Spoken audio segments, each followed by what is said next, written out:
এদিকে পশ্চিমবঙ্গ সরকারের এমন সিদ্ধান্তে আপত্তি জানিয়ে প্রতিবেশী দেশ হিসেবে ভারতকে তাদের প্রতিশ্রুতি স্মরণ করিয়ে দিয়েছেন প্রধানমন্ত্রীর পররাষ্ট্র উপদেষ্টা ডক্টর হুমায়ুন কবির। তিনি বলেন, বাংলাদেশের মানুষ কাঁটা তারে ভয় পায় না, আগের বাংলাদেশ আর নেই। বিকেলে পররাষ্ট্র মন্ত্রণালয়ে এ বিষয়ে সরকারের অবস্থান জানতে চাওয়া হলে পররাষ্ট্র উপদেষ্টা জানান, সীমান্তে পশ্চিমবঙ্গ সরকারের কাঁটা তার দেবার বিষয়টি পর্যবেক্ষণ করছে ঢাকা।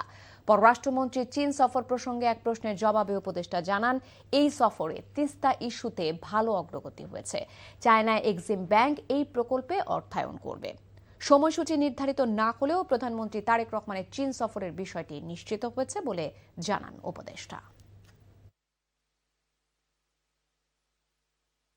কাঁটা তার দিয়ে বাংলাদেশের মতো দেশকে এখন ডর দেখানোর মতো কোনো জায়গা নেই। দেখেন, যদি মানুষের সাথে সম্পর্ক করতে চান, বাংলাদেশের মানুষ কাঁটা তার ভয় পায় না, বুঝছেন। বাংলাদেশের সরকারও কাঁটা তার ভয় পায় না। যেখানে আমাদের কথা বলা দরকার আমরা কথা বলবো। There was a discussion on Teesta, not in full detail, but টিস্টাতে ভালো অগ্রগতি হয়েছে। ডিসকাশনটা ইটস আ ফলপ্রসূ ডিসকাশন ইন টার্মস অফ একটা প্রোগ্রেস। টিস্টা আলোচনা নিয়ে একটা আপনার ইন টার্মস অফ পজিটিভ আলোচনা হয়েছে। That's what I would say. এবং আপনার চায়নার এক্সিম ব্যাংক ও ইন্টারেস্ট শো করছে টু ফাইন্যান্স দি টিস্টা।